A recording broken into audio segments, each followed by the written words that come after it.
Okay, picture this. You notice your friend playing a new game that you've heard of recently. It's a new Valve game that is in development but is playable, which all you need is an invite for. But something happens.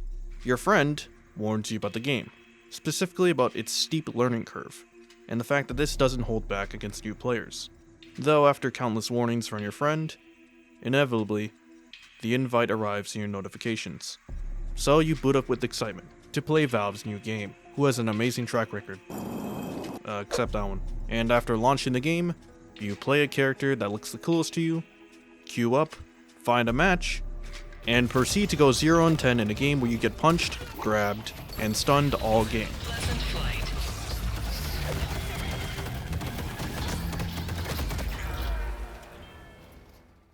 Welcome to Deadlock.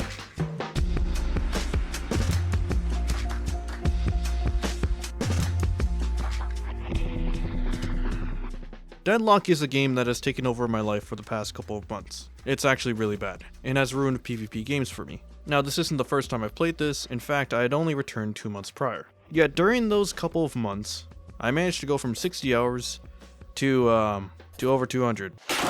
The reason for my return being the 6 new characters at this time, plus after seeing some clips of their voice lines and kits, I was motivated enough to boot it back up, which I heavily regret. Now, some of you may know Deadlock and some may not, so let's go over a brief history on the game itself. It'll be quick, I promise. As I said before in the intro, Deadlock is Valve's newest game that is a MOBA shooter. It was originally under a different name called Neon Prime, and has been in development for 7 years. Based on the name and gameplay, the aesthetic was a lot more futuristic looking, and the characters looked interesting? Though over the years, the game would go into a complete overhaul of design, transforming completely and instead de-aging into a 1940s noir aesthetic, but still keeping some supernatural elements like vampires and Angry Electric Man, completely shifting from the last designs, which thank God for that. All of this would go undercover until last year. And now, Valve is officially back, with a new game that brings a fresh take on 2 genres that we have gotten overly familiar with. Except not really, because all of this looks a bit weird. Like this guy doesn't even have a complete model, or this guy's gun model is a copy of this one. Well, that's because the game isn't finished.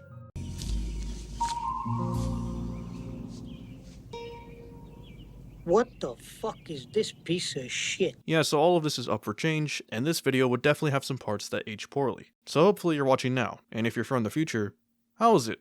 Was I completely wrong? Shit. This is Deadlock. This is one of the best multiplayer games I've ever played, and it's not even out yet.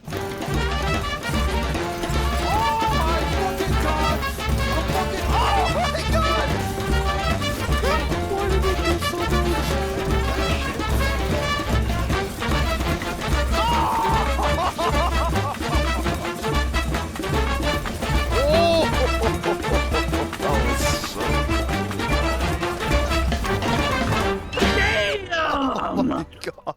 Oh my god.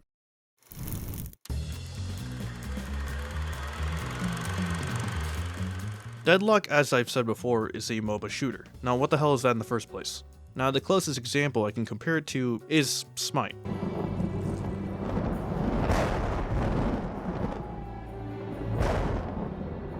But thankfully, it's a lot more different. In case you don't know what a MOBA is, I envy you a lot. A MOBA consists of a large map where 2 teams go against each other with characters that have specific abilities. In the beginning, players are split across multiple lanes. In Deadlock's case, it's 2 players per lane. Fun fact, there actually used to be 4 lanes with 2 solo lanes. But some characters turned out to not be built for this, or were built too well for this. And while a lot of players didn't like this change, they probably played McGinnis, so their opinion is revoked. This change just randomly happened, by the way, and is why I said this video will probably be a lot different next year. Your goal is to reach the other side of the map and destroy whatever's there. Okay, so we've established that Deadlock is a MOBA, but what makes it different? Well, the shooter part matters a lot. Obviously, aiming at headshots give more damage, and aiming in general is a lot more dynamic due to one thing. This right here is the biggest difference, even among other shooters.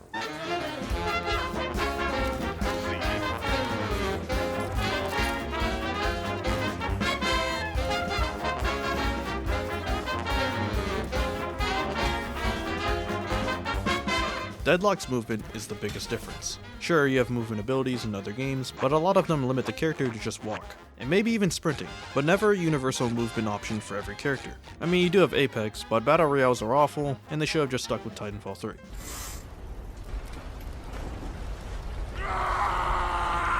Dashing adds a lot to the game. It gives every character a chance to escape, an opener, and in general just makes the game 10 times more funner. You can dash mid-air, dash jump, slide after to get more space, dash into a wall to jump off of it, and even double jump. But every character has a limited amount of dashes, which means all of what I said earlier is no longer available if you use them all.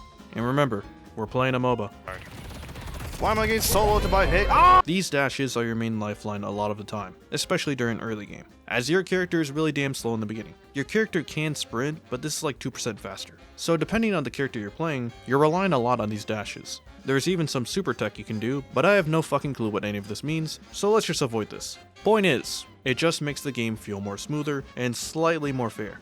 Just slightly. Deadlock has managed to take two genres that have stagnated a lot over the years and put its own spice into it. There are layers within the layers, and I'd say that's the most difficult part for new players to get into. This game is really difficult.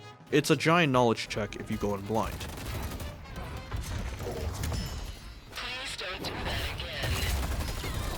This goes for almost any MOBA, but for Deadlock it's special. You have standard problems like navigating the map, then you have character problems. I'll talk more about this later, but the characters in this game do not hold back.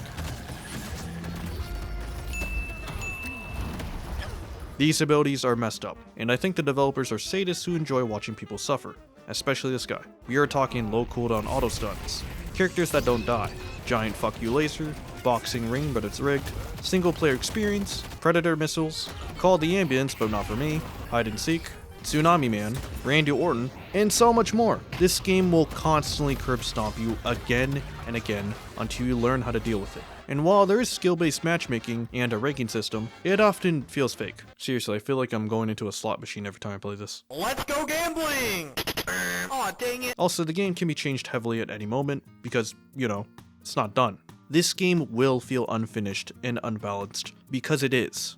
But damn, the moment when it all connects, when that moment arrives, where you finally understand a bit of what's going on, it's one of the greatest feelings I've ever experienced playing a game.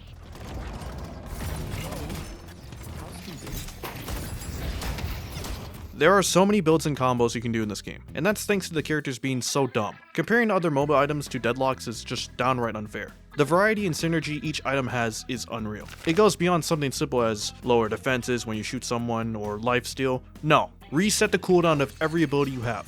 Fly a magic carpet. Become bulletproof. Extend the duration and range of any ability. Save teammates who are getting jumped, and just straight up leap in the air.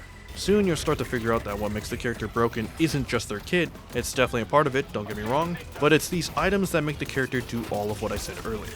You feel like a god, surrounded by 11 other gods. Did I mention you can level up abilities as well, giving you more passives and making your abilities more broken? And this is what I mean when I said the game is difficult. It's daunting for a lot of players to see the item shop and not have any idea what's going on. Thankfully, you can use preset builds made by other players, but you'll soon find out that being held by the hand isn't going to work the more you play. Running the same build every game will just not work. At times, it might be better to change a part of your build because there's a character on the other team that you struggle with. You really have to think about what would benefit you the best in this situation. And the times it works, you feel like a genius, while other times, you feel like this game is complete bullshit and should be cancelled. If you love exploring game mechanics or being challenged, aka you've enjoyed one of these games, this is your multiplayer game. Now for those not into that, yeah, I don't think it's for you. Now despite all of what I've said, it's not as difficult as it seems.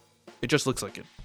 Some parts, like aiming and movement, just require experience, and there's a lot of helpful guides on YouTube that explain the game very easily. Shout out to Deathly. You will have to learn, and if you don't want to go through that, that's fine. I totally understand the mindset of just wanting to get into a game and indulging in the PvP slop. Now for those who want to give it a try, I'll give you a very short summary of the mechanics you should know before diving in. The rest of everything will be up to you, whether you look more stuff up or just play the game. Afterwards, we can talk about the stuff I personally love about this game. So you can skip ahead to here if you're not interested in playing the game, but want to know about the cool lore. Because the lore is so cool, I cannot fathom how cool the lore is.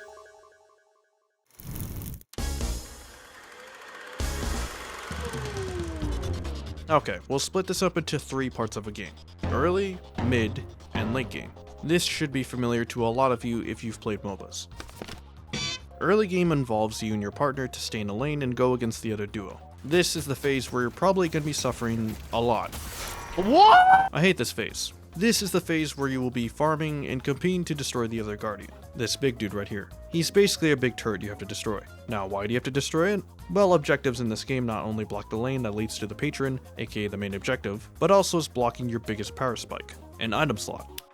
Yeah, this is wrong now. There was an update that changed it so that destroying only walkers would give you item slots. Thanks, Yoshi. What's next? A new game mode? Not all item slots are unlocked in the beginning, and require an objective to be taken down in order to unlock it. No objectives mean you will always be weaker than the other team due to your character being limited. Next are the little guys, minions. They hold a lot of money in them, or in this game, souls. Kill them, get money. They also help push the guardian, and each wave will have one guy that heals you. Now the mechanic that you need to watch out the most is this. Soul stealing and securing. Whenever a minion dies, it will drop a soul that can be stolen by enemy players, and vice versa for you. This actually matters a lot. You'd be surprised with how much of a lead you can get by just stealing souls. Also, make sure to wait a bit as the soul won't be available to shoot right away. Trust me, whenever you hear the sound, it feels like a massive slap in the face. If you want more souls while traveling around the map, you greedy then fight some of the creeps around there. There's also boxes that have the chance to drop souls, and these gold urns that might drop a tiny buff. If you have nothing better to do, then walk around breaking these for a bit. On the side next to your guardian is the item shop, which will disappear if the guardian dies. Now if you do really badly, or manage to get beat up to the point of almost dying, you can head back to spawn using the zipline. But be aware that this does waste a lot of time, and also leaves your partner alone for a good bit. Most of the time, it's better to buy healing items than just going back to spawn. And don't get shot off of it, because you might have just given yourself a death sentence. And that's the basics for early game. There's extra stuff like the bridge buff, but oh, why'd that rhyme? But we're keeping it bare bones so that I can keep your attention span. Yeah, hold on.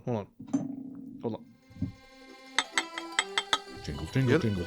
Jingle, jingle, pay attention. This is what you will be doing for the first 10 to 15 minutes. After a guardian dies, you can either stay in lane to push it further, or defend your guardian if it's still up, or you can help push other lanes. Sometimes it's better just to let your guardian die in order to secure that last one. Anyway, time for probably the most confusing part, mid-game. Mid-game is weird. You have your objective. Kill the walkers. These giant spider robots that might not be spider robots by the time I'm saying this. They're just like guardians, but bigger and stronger in every way. Trust me, you do not want to walk in there.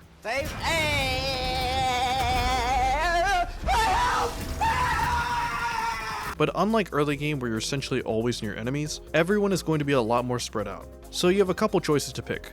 Putting pressure onto the enemy team while also farming, doing damage to the walker, or even kill it. Though make sure to check your map, because if you're pushing up a little too far, you might regret it.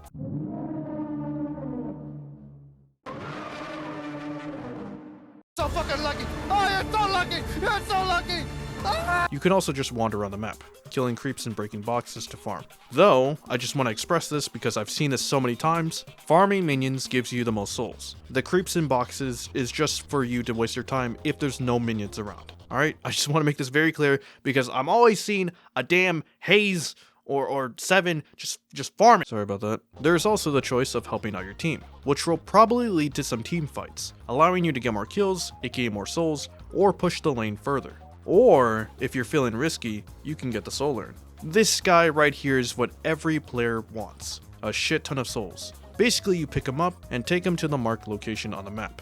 The location changes depending on how many souls your team has. It's a way for teams to either get ahead, catch up, or even the game. Though a big problem is that now you're highlighted on the map for everyone to see and you can't fight back unless you drop it, where it will scurry away. A team fight is almost guaranteed to happen anytime a soul urn is picked up. So before picking one up, check how both teams are doing. Be wise about it because if it goes bad, not only do you lose the soul urn, but they actually might pick it up and score it themselves, meaning you just did the work for them.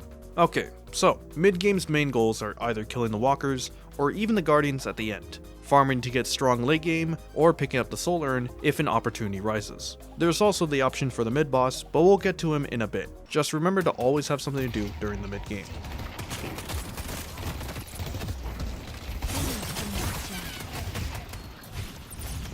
Now, late game.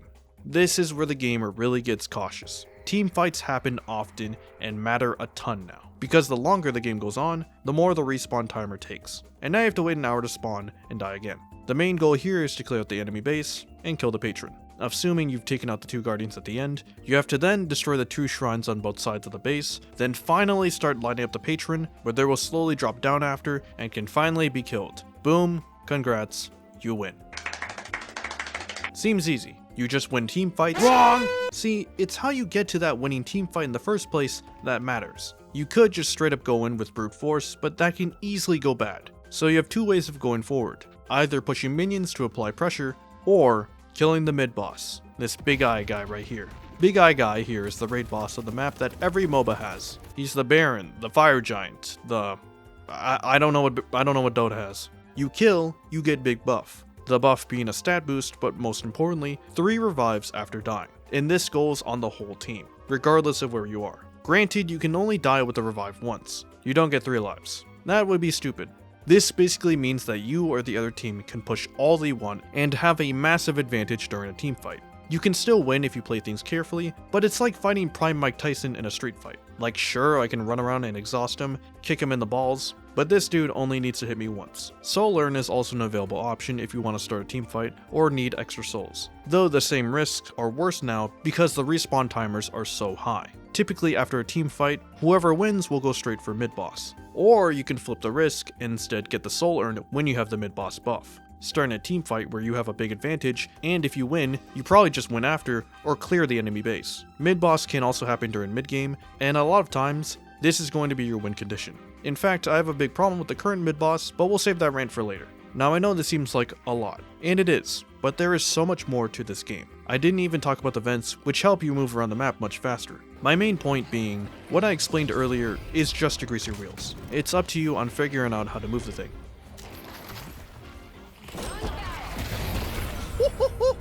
Before we move on, we should probably talk about something I'm sure 2 character mains are yelling at me to mention.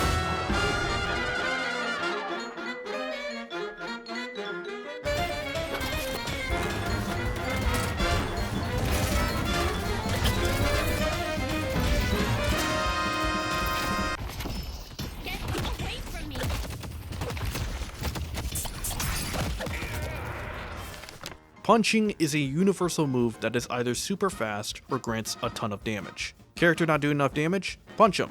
Need a quick finisher? Punch him. You can either light punch, which is super fast and does alright damage, or charge a heavy punch, obliterating their entire existence. In early game especially, is punching strong, and you can make it even better with items, which makes characters built around punching even more terrifying. Though punching isn't as broken as it seems. Kinda.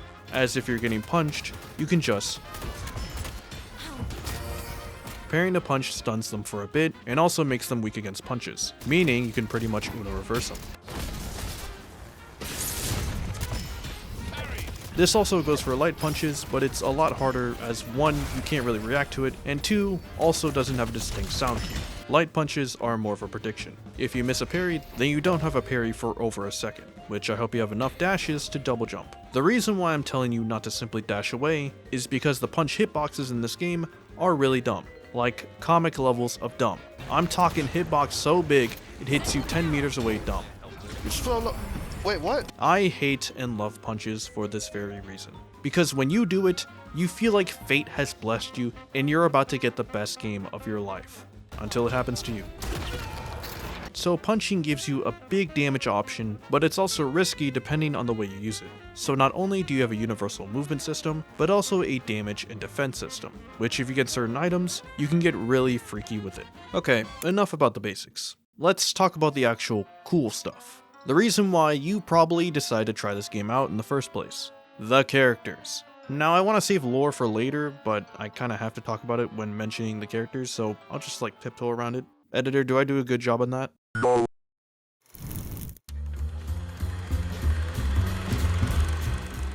First though, we have to talk about the aesthetic the whole game has, as well as the characters. The ones with actual design, not that thing.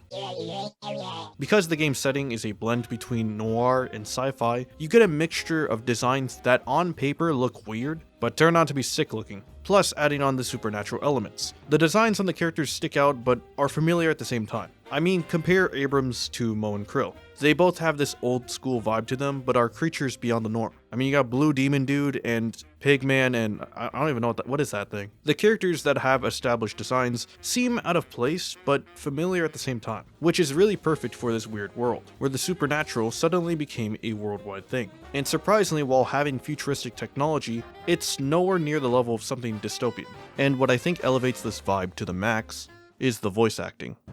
Whoever stitched you up did a shit job. You think you could do better? Of course I could do better. Didn't realize you were a doctor. I'm not. I'm someone who actually knows how to sew. Then fix me up after the ritual. You walk one of my shows, then sure. Sure. Really? Why not? What else am I gonna do?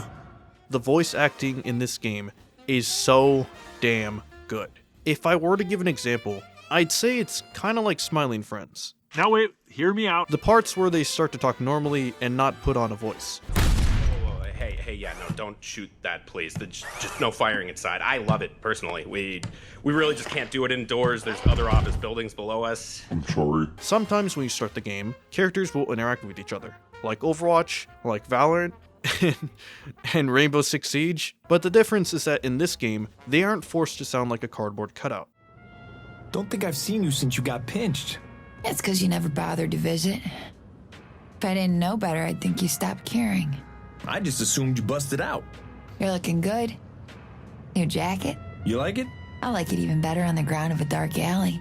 Oh, I know where we're going after the ritual. You mind if I call you Lash? I don't give a shit.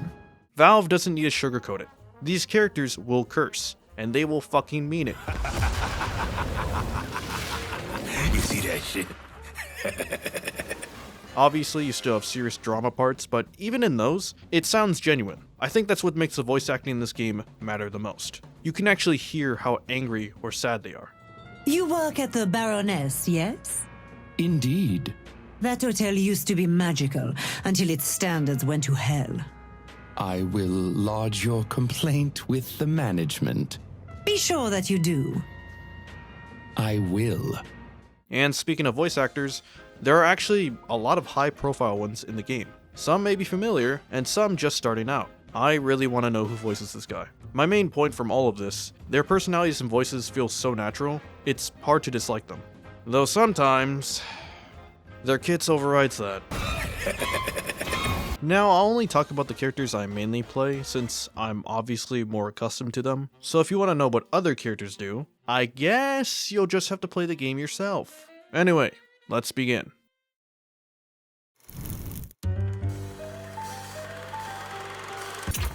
Enjoy your stay.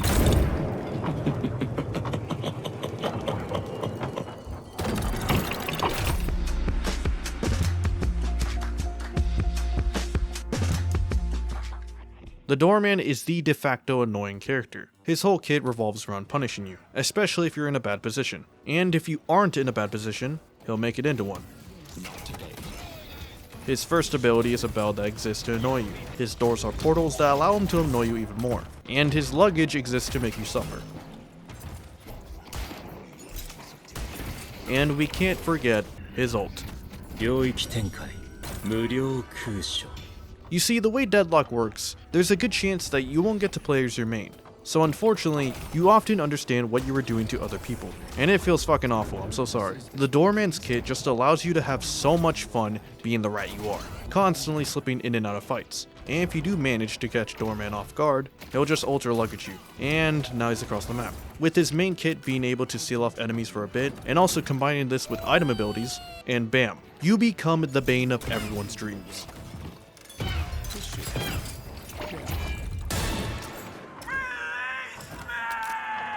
Unless you run Gunman.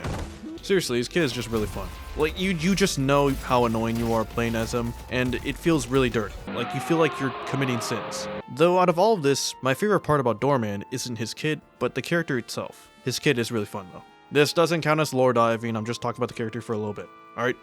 Even though, shut up, yeah, no. Now the lore for the characters are very one note, as it would be weird to write established stories in an alpha, so instead we're given little hints through their short synopsis, and also voice lines in the game. And the Doorman is a straight up god. The Doorman, after centuries of fucking with humanity, decided to take a different approach. Instead of making them suffer, why not serve them? So now the Doorman observes another side of humanity by working at a hotel, which is also haunted apparently. but I would assume almost anything in New York is haunted. Just woke up in a fucking steaming mood, yeah? Because I live in a shithole! Alright, first off, do I even need to explain how cool it is to have a godlike character disguise himself as a simple doorman? The concept of powerful beings hiding in plain sight is one of my favorite tropes. It just makes them so much more interesting. They could totally own a castle or take over a city, but decide to take a much more simpler route. The doorman obviously doesn't do this for good intentions, but for entertainment, though he does like interacting with humans this way. Since its inception. You must like it then. Well, I tormented man for so long that serving them still retains its novel charm. What? A nice change of pace, compared to them screaming in agony. The best part about the doorman is that he genuinely likes working at the hotel too, and anyone who insults it actually pisses him off. The Baronet's still the most haunted hotel in America. Just the tri-state area, I'm afraid. That ghastly business in Macomb pulled a lot of Midwest specters. Sorry. It's fine. I imagine today will put things back on track. Anyway, the doorman's abilities, concept, and story are just really cool. Can't wait to see more of his lore, since it turns out he might be a young patron in the making, which you don't know what that is, but this right here, yeah, big deal.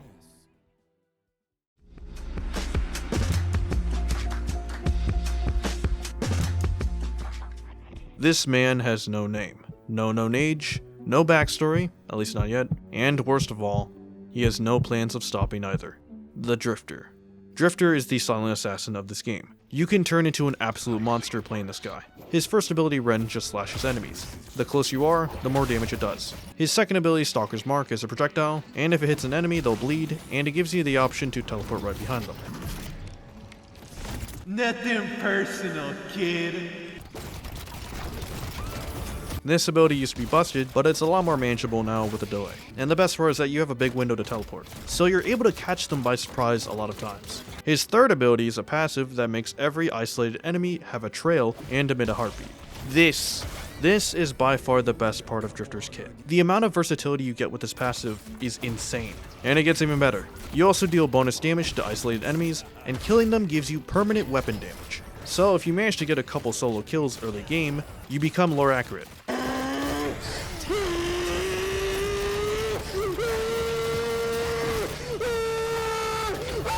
This used to be broken for the permanent weapon damage, but it was thankfully nerfed. Even with the nerf, you're also able to get tons of map info thanks to the trails and heartbeats. In fact, you'll rarely ever get jumped, since you can hear the heartbeat of a person coming towards you. And this gets even worse with this ult. The hunt begins.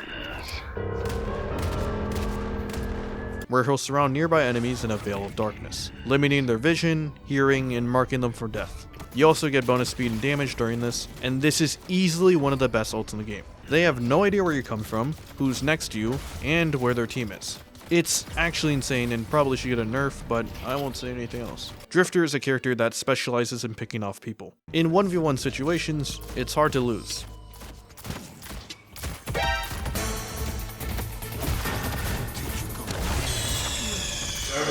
Respond. 7.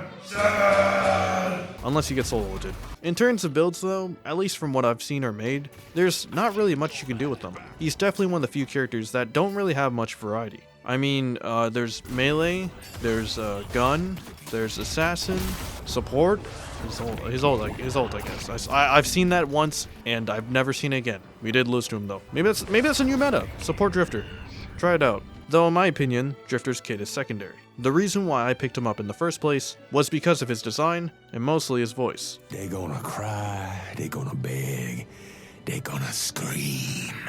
Damn, I might be gay. I remember clicking on a Drifter voice line video because I was curious at how this Germa smiling looking dude would sound like, and was completely taken aback by the voice. Just to get this out of the way, I'm not precious about murder.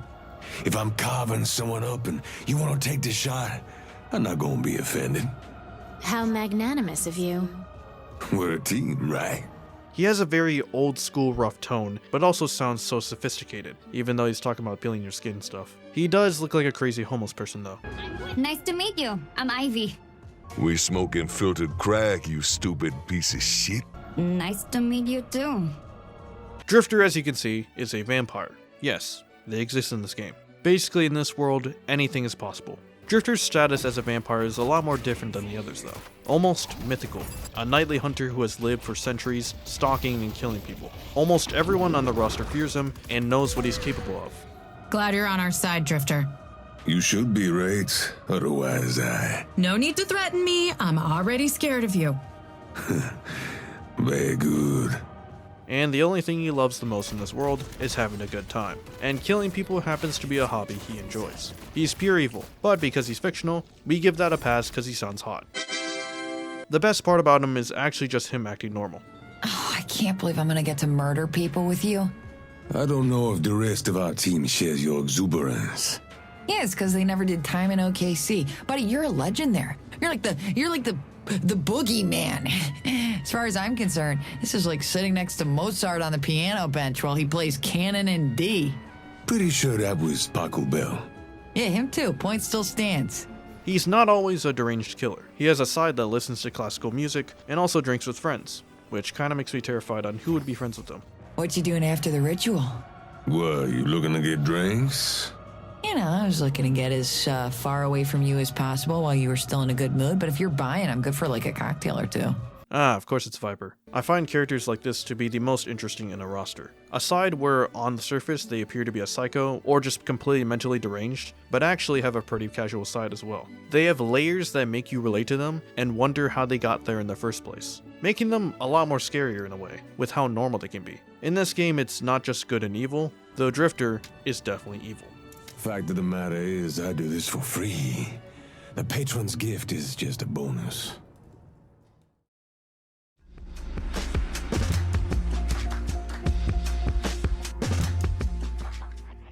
The Sheriff of Deadlock, and in my opinion, has some of the highest skill expression in this game.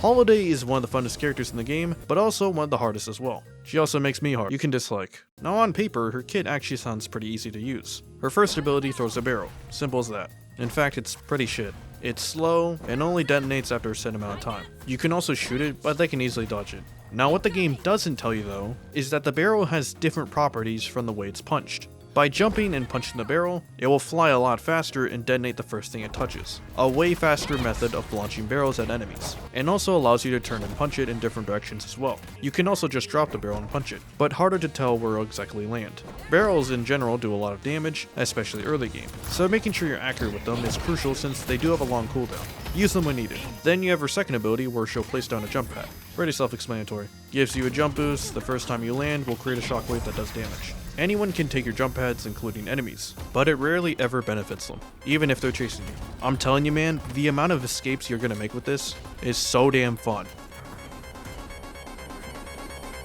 Oh my god. I escaped death. Next is her third ability, which is a passive that grants powered up headshots. Yeah, that's it. But getting headshots while flying around / punching barrels is pretty hard. A great thing about this passive is that it does a lot of damage no matter where the game is. It also helps you throw barrels, as if you level it up, it slows them. And finally, her ult, which is a lasso that allows you to bring enemies towards you.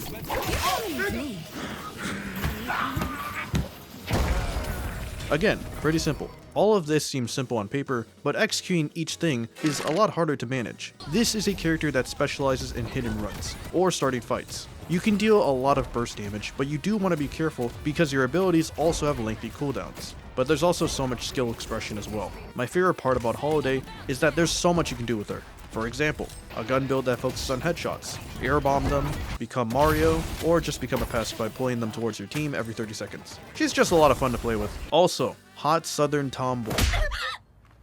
Now, her lore is... it's alright. Holiday is a sheriff of a small town in Illinois, but things would dramatically change when a serial killer known as the Troubadour began a killing spree. Also maybe, and probably, taking the lives of people close to Holiday. When Holiday faced off against the Troubadour, he transformed into a bunch of crows and escaped.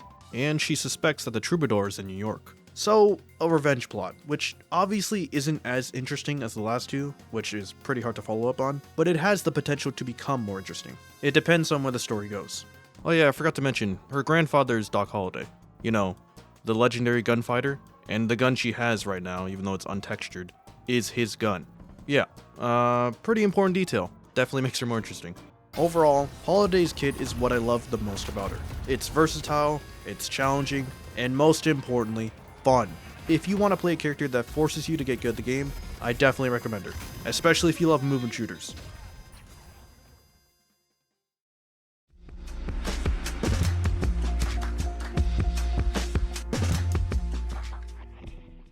Next up is a character that I'm sure every player is tired of seeing.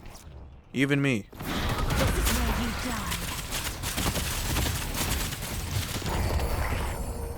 I don't get why people are so scared of the world's tackiest lamp. Mina, the new vampire on the block. She's a glass cannon character. High damage, very mobile, but can easily be crushed like a pencil. Mina is probably top 5 most annoying characters to fight against, but she's also in the top 5 funnest to play, so if you like being a pest but not care about the enjoyment of others, she'll catch your interest. Plus she's hot, so not as good as Holiday. Her first ability rake is pretty simple. She'll swipe her umbrella, dealing a lot of damage. The lower their health, the more damage it does. It can also execute minions and heal you as well. Really good sustain and also tons of pressure if they're low, since you can pretty much delete them. Her second ability is probably the most simple she has, but that's why it's so good. It's pretty much an invincible dash, and you also get 2. Seriously, the distance on this shit is insane. This is going to be your escape tool most of the time, so make sure not to waste it. Her third ability is a passive called Love Bites. Man, all the characters I like have passives, huh? Each time you shoot someone, your bullets will stack and lead up to a burst of damage. But it does go down if they don't get shot, and once you get a Love Bite, there's a short cooldown before you can attempt to proc another. This is her main damage. It's great for pressure and poking, and probably why no one likes Mina. Leave me alone! And her ult.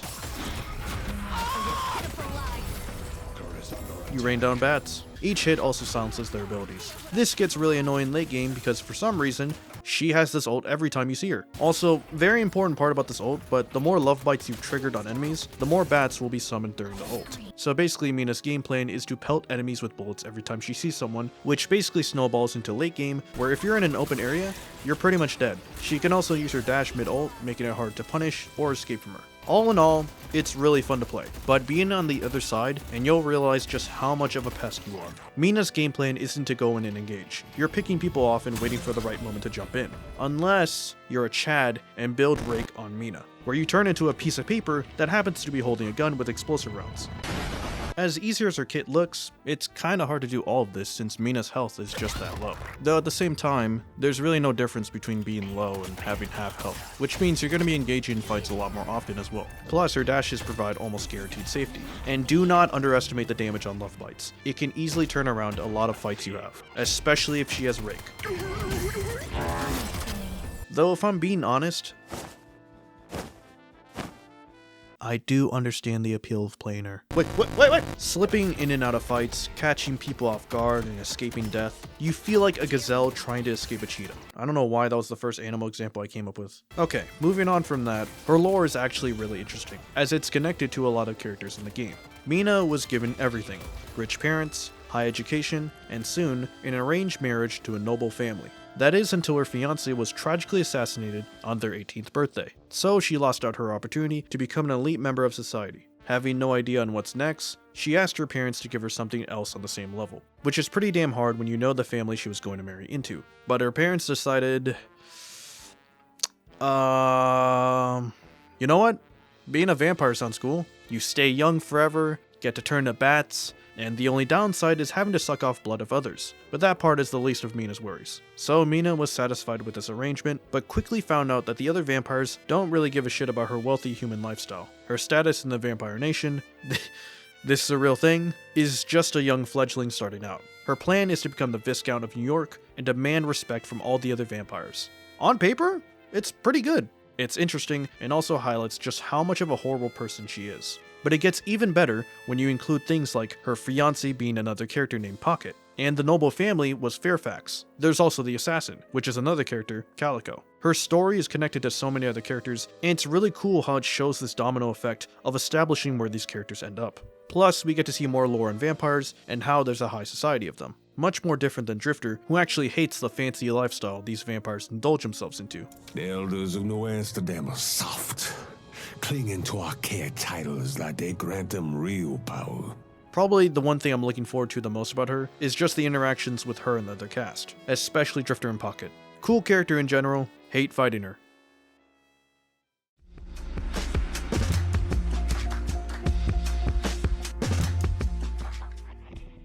And the last character I will be talking about is... Hey, you taste the music? Sucks.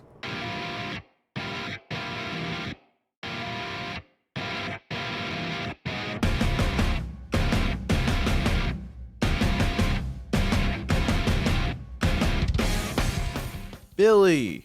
He's a goat. Billy is an anomaly, as he's definitely the loudest, but also one of the most unknown. Before we get into that though, let's get into his kit. Billy is a brawler. He specializes in being in your face at all times, and is one of the few punch-focused characters. It's a pretty simple kit, but like Mina, simple doesn't mean bad. His first ability is a bat slam that knocks enemies up a bit. You can also hold it, but you will almost never be in a situation that makes this useful. It doesn't make it any stronger, you just float. Otherwise, it's pretty simple. It's actually really good as well, since the knockup is pretty much a mini stun, though it's mainly used with the other abilities he has. It can also get really strong, since at its max level, it now procs off of items that buff heavy punches. His second ability is a dash where he'll ram into an enemy and knock him up. Okay, well, and my god, this ability has no right to be this good. Again, really simple, but it's incredibly powerful. This combos with his 1 and will become your 1-2 combo unless you want to try and risk a heavy or light punch. You can also just spray in their face point blank, since some bat builds allow you to use your 1 to reload, which I'll explain that in a bit. It's great at stopping enemy movements, starting engagements, or getting out of sticky situations. It does have a long cooldown, but all of what I said earlier makes up for that greatly. Also surprisingly baiting out parries, since a lot of people will think you're going to light or heavy punch, and once again, if they parry, start punching the shit out of them. Good ability, but his third ability is where Billy gets going. It's a passive and active ability, where the passive is if you melee something, you'll inflict wrecked. Wrecked characters have reduced fire rate for 7 seconds, and any melee hits on a wrecked enemy give back ammo, hence comboing well with his 1. Though the real magic comes from when you activate it, where you crack a bottle on your head and jam out to any modded music you added in.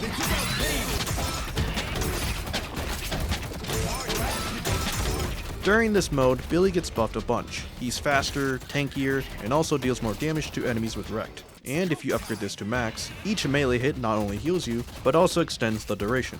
Correction, max level isn't needed for this. Meaning you can basically become a one-man army. The bad part is that you need to get multiple punches in order for you to continually keep fighting. Which means if you get parried once, yeah, back to the respawn you go.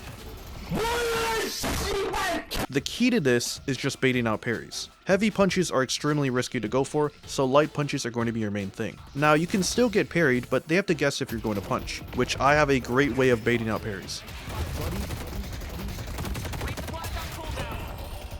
It's called doing nothing. No, seriously. If you continue to shoot and walk up to them, eventually they will crack and parry. Honestly, just doing nothing works out a lot of times, unless they have the patience of a saint. The other strategy is just mixing in punches, but that comes with the risk of being parried. Try and get at least one punch in. That will influence their thoughts and then make them parry. And now his ult. Kill me if you can. His ult is basically Ares from Smite, if you played that. You put chains on them and pull them in. Though if they hide behind an object, then sometimes the chains won't pull them, and now you have to wait 90 seconds. This ult is as good as it sounds. It keeps them from running, and allows teammates to jump them. If it works, because this ult is so damn janky. At times, you're just gonna not pull them for some reason, because they hit a wall and they're stuck on it, or other times it just breaks immediately. This ult is really good when it works, but at times it feels really useless. The best way to use this ult is just to chase. You can engage with it, but don't run off too far. Which I guess is how the ult is meant to be used. It's not meant to be used as like a drag and pull thing, just as a way to stop their movement. But still, man, this is kind of bullshit. Come on, you can't lie. Okay, besides that, Billy is really strong. But played incorrectly or unlucky, and you will have one of the worst game experiences in your life. Seriously, this shit sucks. Going Gun Billy offsets this, but Punch Billy is one of the funnest things you can do in this game. Getting a kill with a punch just activates that specific neuron in your brain. It's like directly flipping off a person right in front of your face, and then slapping them across the room. And this is doubled if you bait a parry. That is until you get overconfident, get parried, and go back to waiting a minute. Somehow, this game will always manage to humble you. Moving on from that, at this moment, Billy's lore is relatively unknown. The only thing we know is that he hates everyone and the world around him, even hating the game's mechanics. Let's give the guy with crazy sustain an instant kill. That makes sense. He's basically just a rebellious teenager who's really into anarchy. As for the goat head, I got nothing, alright? I got nothing. There's a hint that he wasn't originally a goat man and was turned into one, and this gave him magical goat powers. Listen, not everyone needs to have Mina level lore, okay? If you hate the game, pick up Billy, because he hates it just as much as you do. Really fun character.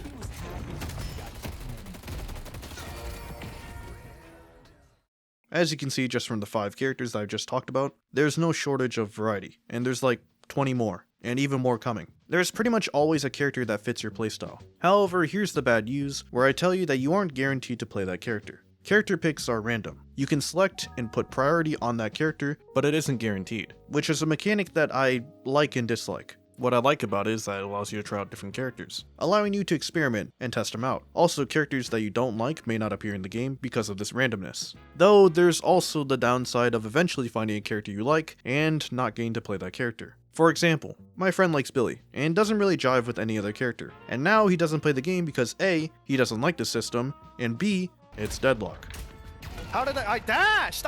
This system really flip-flops with me. At times I like it, but there's also times where I really want to play a character, but end up not getting them. And then again, and then I get Kelvin. And this happens even if I put everyone else at the lowest priority possible, and them at the highest. It's a mixed feeling on the game, and I suspect it'll always be like that. Though, the one thing that I love about this game is regardless of who you get, you can build them however you want. Even if it's not as good, the playstyles are endless. I mean that completely. Even with gun characters. You can build damage, tank, speed, support, or just build the character around their ult, like this abomination of a clip. Back around. No,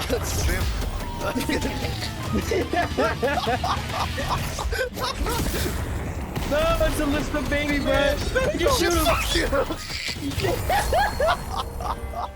I'm telling you, man, if you play any other MOBA, you're gonna be blown away by the amount of shit you can create in this game. It's not as big as other MOBAs, but its creativity is unmatched. But, gameplay aside, what other reason do you have to get into this game? Let's say the characters seem enticing, but it's not enough to push you to try the game out. Well, if you're a lore nut, I got good news for you.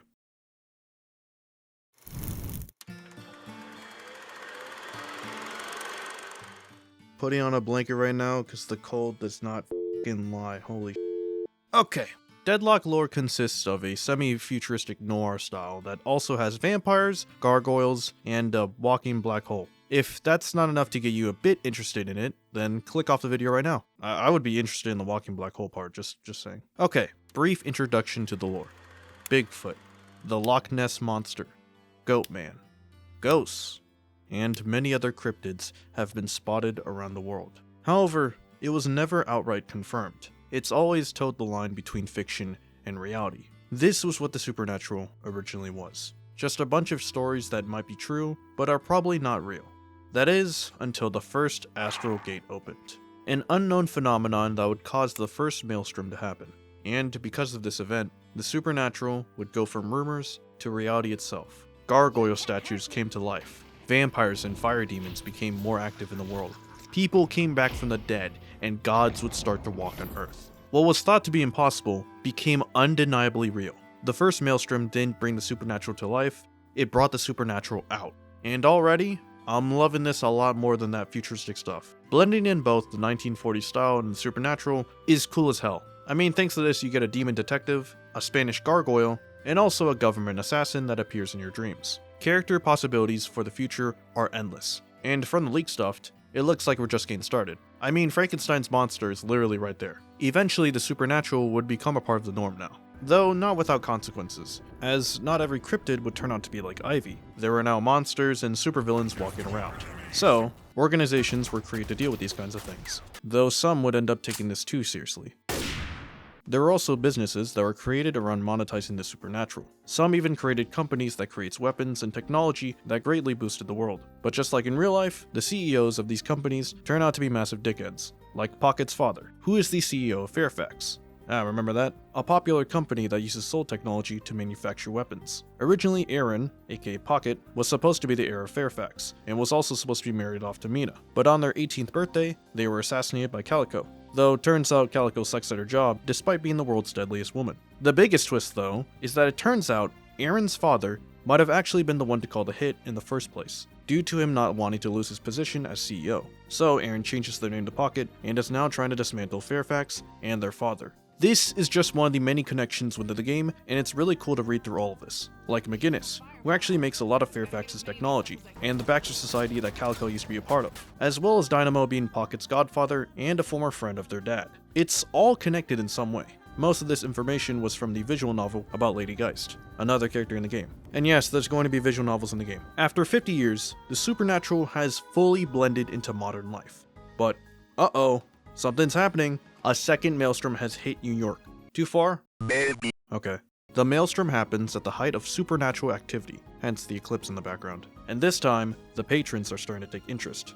But there is still a big question. Why are these characters fighting each other in the first place? And what are the patrons? Well, the patrons are essentially godlike beings who want to manifest on Earth. The reason why they want to do this is currently unknown, but Earth is probably in a very fascinating state right now. I mean, there's a reason why the Doorman switched from torturing humans to serving them. This is also the first time the patrons have made contact with humanity. Only two have made contact so far, the Hidden King and the Archmother. But in order for them to be manifested, they gotta go through a ritual that involves whatever this is. The main thing is that the other patron has to be destroyed in order for the other to be summoned. A sacrifice must be made, but obviously the patrons don't want to be destroyed. So they have 12 people fight it out in order for the ritual to be completed, and whoever gets summoned will grant almost any wish to the team that succeeds. This is the main motivation for why the characters are here. Each one, well, almost each one, has a wish they want to be granted, like Mina wishing to become the Viscount of New York, or Holiday wanting the Troubadour's head. You can get a really good read on a character based on the wish they want. Meanwhile, the Doorman and Drifter are just here because something cool is happening. And thus, a deadlock is created where two teams try to summon a god in order to pursue their own goals. Obviously there's more, but it'd be pretty foolish to try and break down a story that is still being made. The setting for this game really cemented my love for it. It's really wacky in a lot of parts, but also takes them seriously as well. It really does take the fantasy setting in a whole different direction. It's strangely normal, even bringing up the supernatural items that are being advertised all over the city, which remind me a lot of BioShock, especially this poster. And the gameplay itself, while a lot of times it makes me want to commit unspeakable things that I cannot say on YouTube, the times that are good are damn good. There's so much to learn and do in a game, and so much to experiment with. I've never seen this much freedom in a multiplayer game, and also annoying shit as well.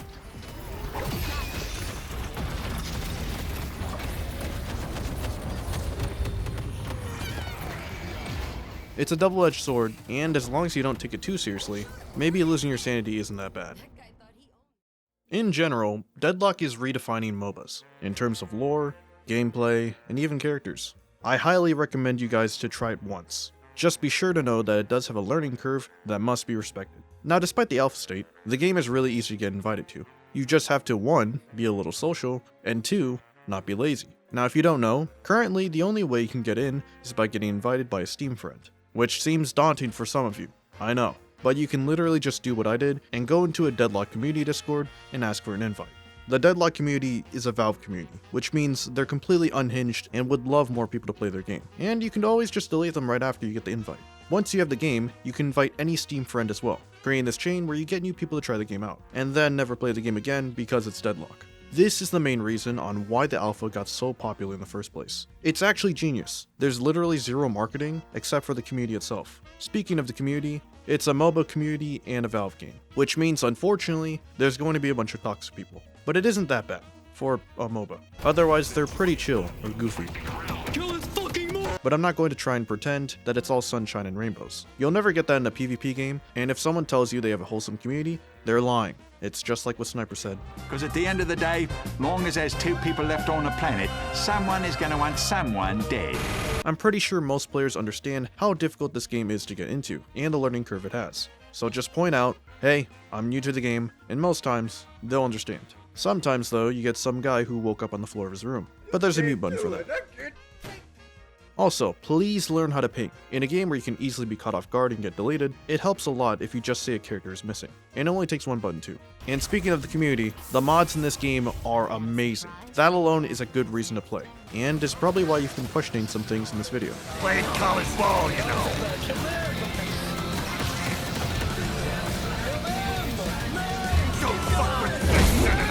Alright, We should be almost done.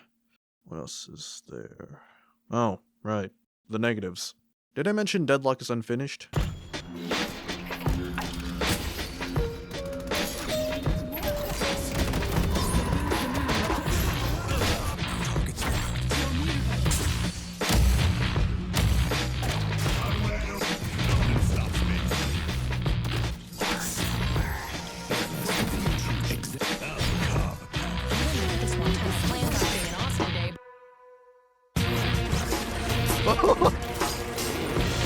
Dude.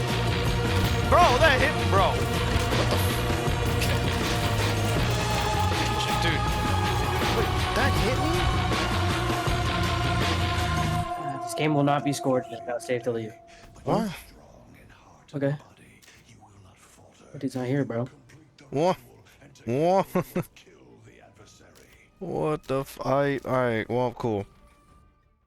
Okay, so, because this game is unfinished, criticizing the game is like hating on a fat person going to the gym. It'd be stupid to point it out, but I do think there's some stuff that needs to be looked at. The most obvious being the balancing issues and the bugs, specifically some abilities. Yamato Power Slash, for example, has a ginormous hitbox. This will literally hit you over cover sometimes because the hitbox is that big, and a lot of abilities have this problem. And what's the point of a dash button if my character's soul stays put? Which brings into my biggest complaint, netcode.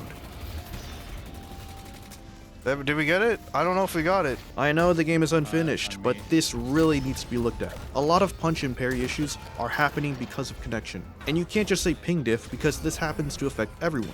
There is no advantage to either side. This also brings up the crashing issues that I've seen a lot, and I myself have gotten a few as well. Some abilities and items even lag your game, including Yamato. Wow, this character really needs to get looked at. I know this game is literally a walking template, but I can't help but be worried about it. I obviously have other problems like balancing, but that's an opinion rather than stating an issue that a lot of people have. Some abilities are just annoying to fight against. Which, is this ever going to get fixed? No. It's not. I just hope for more future characters, they make it more fun to fight against. Because some abilities are really unfun to fight against. Like Warden in 7 where you have to run away, and Paige's giant hitbox stun thing. I hate this thing so much. And also please make the mid-boss do something else other than shoot this laser beam at one player. For the massive reward you get for fighting the mid-boss, the challenge isn't there at all. It's a complete joke and making it tankier doesn't solve the issue. Oh, and the bugs. My god, the bugs. Genuinely hilarious and sometimes game-breaking. You don't even want to know the struggle I went through trying to get footage in replay mode. I felt a fraction of what SFM animators felt. You didn't get that? That's because it makes no fucking sense! But once again, the game is unfinished. So who knows? Maybe all of this will be fixed in a year. But my point is that these are the problems you'll face with the current state of the game. But despite it being a giant pile of shit, there's gold in there. You just gotta dig it out to get the shiny goodness. This might be the grossest analogy I ever made, but also the most honest one.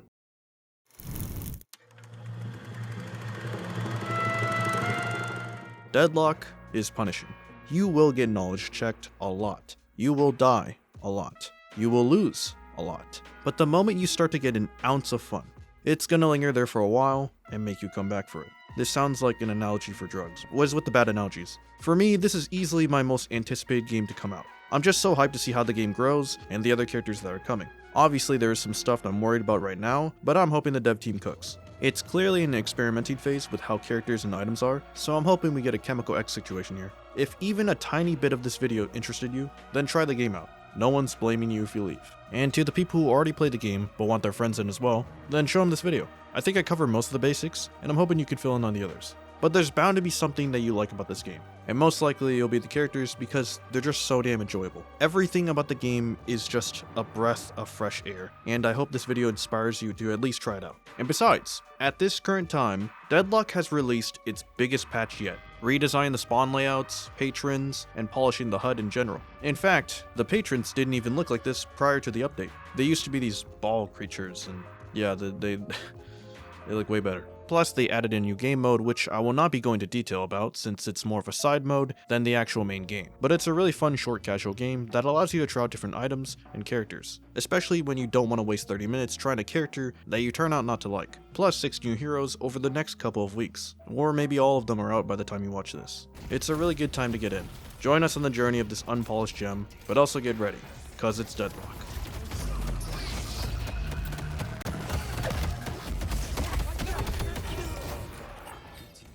Before we end this, thank you to Deadlock for allowing me to use your voice interaction videos. These basically got me to replay the game again and also try to make my own cinematics as well. And also check out Deadlock content on YouTube in general. It reminds me of a lot of the TF2 community with the amount of creativity going on. Everyone basically has a different style of flexing how good they are. Now then, I'm on my way to lock in and wish unhealthy things onto me and my enemies. In the meantime, you can subscribe and check out my 5-hour long video on the Stanley Parable. Ah yes, the growing times of a small YouTuber. Truly a sight to see.